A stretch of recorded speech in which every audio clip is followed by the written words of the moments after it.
열왕기하 14장 1절서부터 16절입니다. 이스라엘의 왕 여호아스의 아들 요아스 제2년에 유다의 왕 요아스의 아들 아마샤가 왕이 되니 그가 왕이 된 때에 나이 25세라. 예루살렘에서 29년간 다스리니라. 그의 어머니의 이름은 여호앗단이요 예루살렘 사람이더라. 아마샤가 여호와 보시기에 정직히 행하였으나 그의 조상 다윗과는 같지 아니하였으며 그의 아버지 요아스가 행한 대로 다 행하였어도 오직 산당들을 제거하지 아니하였으므로 백성이 여전히 산당에서 제사를 드리며 분향하였더라. 나라가 그의 손에 굳게 섬에 그의 부왕을 죽인 신복들을 죽였으나 왕을 죽인 자의 자녀들은 죽이지 아니하였으니 이는 모세의 율법책에 기록된 대로 함이라. 곧 여호와께서 명령하여 이르시기를 자녀로 말미암아 아버지를 죽이지 말 것이요 아버지로 말미암아 자녀를 죽이지 말 것이라. 오직 사람마다 자기의 죄로 말미암아 죽을 것이니라 하셨더라. 아마샤가 소금 골짜기에서 에돔 사람 10,000명을 죽이고 또 전쟁을 하여 셀라를 취하고 이름을 욕드엘이라 하였더니 오늘까지 그러하니라. 아마샤가 예후의 손자 여호아스의 아들 이스라엘의 왕 요아스에게 사자를 보내 이르되 오라 우리가 서로 대면하자 한지라. 이스라엘의 왕 요아스가 유다의 왕 아마샤에게 사람을 보내 이르되 레바논 가시나무가 레바논 백향목에게 정가를 보내어 이르기를 내 딸을 내 아들에게 주어 아내로 삼게 하라 하였더니 레바논 들짐승이 지나가다가 그 가시나무를 짓밟아느니라. 내가 에돔을 쳐서 파하였으므로 마음이 교만하였으니 스스로 영광을 삼아 왕궁에나 내 집으로 돌아가라. 어찌하여 화를 자취하며 너와 유다가 함께 망하고자 하느냐 하나 아마샤가 듣지 아니하므로 이스라엘의 왕 요아스가 올라와서 그와 유다의 왕 아마샤가 유다의 벳세메스에서 대면하였더니 유다가 이스라엘 앞에서 패하여 각기 장막으로 도망한지라. 이스라엘 왕 요아스가 벳세메스에서 아하시아의 손자 요아스의 아들 유다 왕 아마샤를 사로잡고 예루살렘에 이르러 예루살렘 성벽을 에브라임 문에서부터 성모퉁이 문까지 400규빗을 헐고 또 여호와의 성전과 왕궁 곳간에 있는 금, 은과 모든 기명을 탈취하고 또 사람을 볼모로 잡고서 사마리아로 돌아갔더라.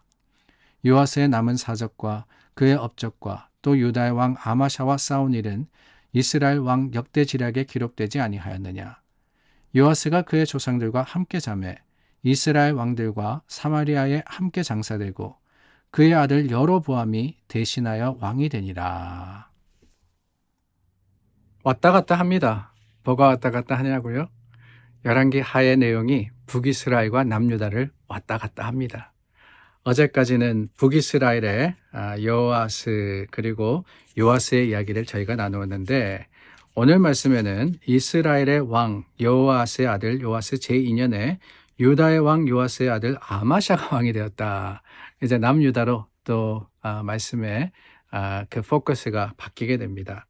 아마샤가 왕이 되었다라고 했죠. 그런데 1절 말씀에 보면 똑같은 이름이 2번 나옵니다. 요아스, 요아스. 북이스라엘의 요아스와 남유다의 요아스.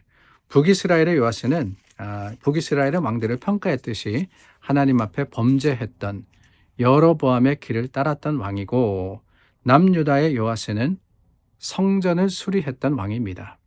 그래도 제법 선한 길로 행했던 왕이다라고 할 수 있을 것 같습니다. 그런데 그를 이은 이 아마샤의 이야기를 보면은 평가가 이렇습니다.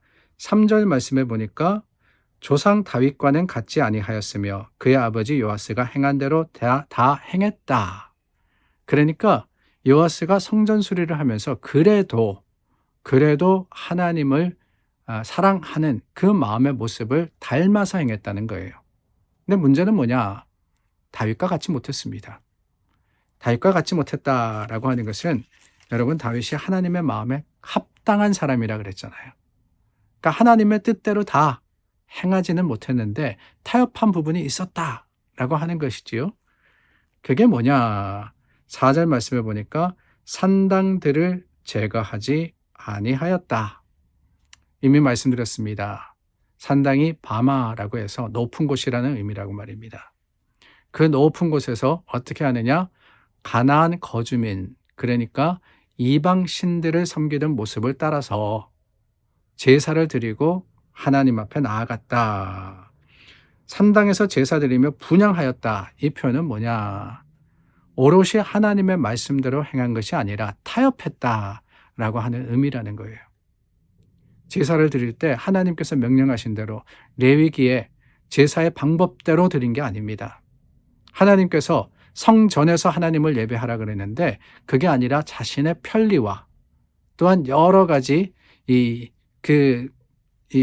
모습 가운데 자기가 편하고 또 자기가 원하는 대로 하나님께 예배드립니다. 그것을 하나님의 판단하시기는 어떻게 판단하시느냐?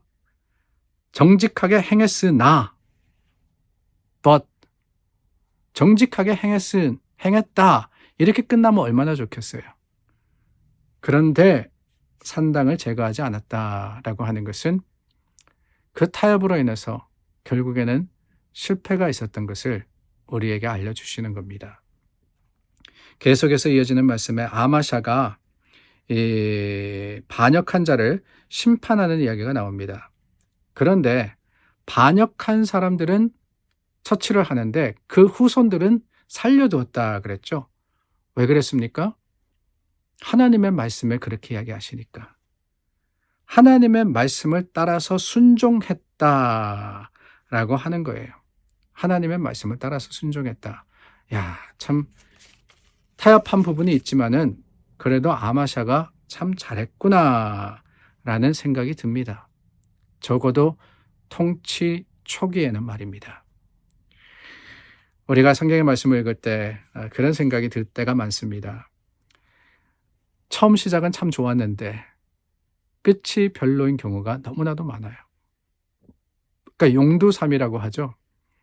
처음에는 하나님을 따라서 열심히 살고 수고하고 애쓰는데 날이 갈수록 그 열심이 식어져 가고 결국에는 미적지근해질 때가 너무나도 많은 것을 보며 안타까움을 금할 수가 없습니다. 아마샤도 그랬습니다. 하나님의 말씀을 따라 행했습니다. 근데 이어지는 말씀에 보니까 아마샤가 교만하게 돼요. 그리고는 북이스라엘에 선전포고를 하고는 전쟁하다가 결국에는 사로잡히게 됩니다. 결국에는 사로잡히게 돼요. 왜 그랬느냐? 왜 그랬을까요?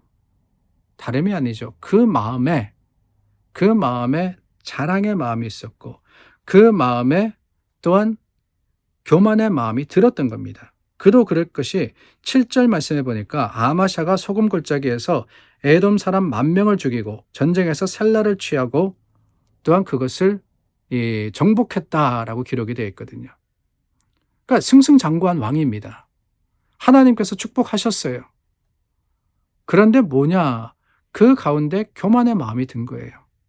하나님이 이스라엘을 치라고 한 게 아닙니다. 그런데 자신의 생각으로 이스라엘도 내가 차지할 수 있겠다 라고 여기고는 전쟁하러 나갔을 때 결국에는 그게 실패의 원인이 되고 만 것이지요. 성경은 교만에 대해서 엄중하게 경고하십니다. 잠언 16장 말씀해 보니까 18절에 교만은 패망의 선봉이요 거만한 마음은 넘어짐의 앞잡이니라 라는 말씀이 있어요. 교만은 패망의 선봉이다. 교만하면은 망하게 돼 있다는 거예요. 교만하면은 실패하게 돼 있습니다. 교만하면 지게 돼 있습니다. 그런데 이 18장 가서 12절 말씀해 보니까 잠언입니다. 겸손은 종기의 앞잡이니라 라는 말씀이 있습니다. 교만과 겸손. 하나님이 찾으시는 모습은 무엇이겠습니까? 하나님은 겸손한 자를 찾으십니다. 왜 그렇습니까? 겸손이야말로 하나님만 의지하는, 하나님이 아니면 안 됩니다 라는 고백의 증거이기 때문에 그래요. 겸손이라는 것, 여러분 성경이 말씀하시는 겸손이라는 것은 그저 세상에서 내가 약합니다, 힘이 없습니다, 이게 다가 아닙니다. 그러나 하나님은 강하십니다. 그러나 하나님은 나와 함께 하시고 나를 지키시고 나로 하여금 승리하게 하시는 분이십니다. 하나님께 몰빵하는, 요즘 표현으로 몰빵이라 그러죠. 모든 걸 다 맡기고 드리는 그 모습이 바로 겸손이기 때문에 하나님은 겸손한 자를 찾으시는 겁니다. 그렇기 때문에 겸손은 종기의 앞잡이다. 종기의 앞잡이다라고 하는 거예요. 왜? 내가 낮아지면 하나님 높아지시고 하나님 높아지실 때 우리를 들어주시기 때문에. 그러므로 여러분, 오늘도 우리 말씀 앞에 겸손하기를 원합니다. 우리 속에 혹시라도 자랑이 있고 교만이 있다면 다 주님의 십자가 아래 내려놓고 하나님만을 바라며 내가 할 수 없으니 주님 하시옵소서 맡겨드리는 지혜로운 자가 될 수 있기를 예수님의 이름으로 축원합니다. 기도하겠습니다. 참 좋으신 하나님, 겸손으로 우리를 이끄시고 하나님께서 역사하여 주시옵소서. 예수님의 이름으로 기도드립니다. 아멘. 우리 기도와 같이 겸손의 길을 가는 오늘 하루가 될 수 있기를 바랍니다.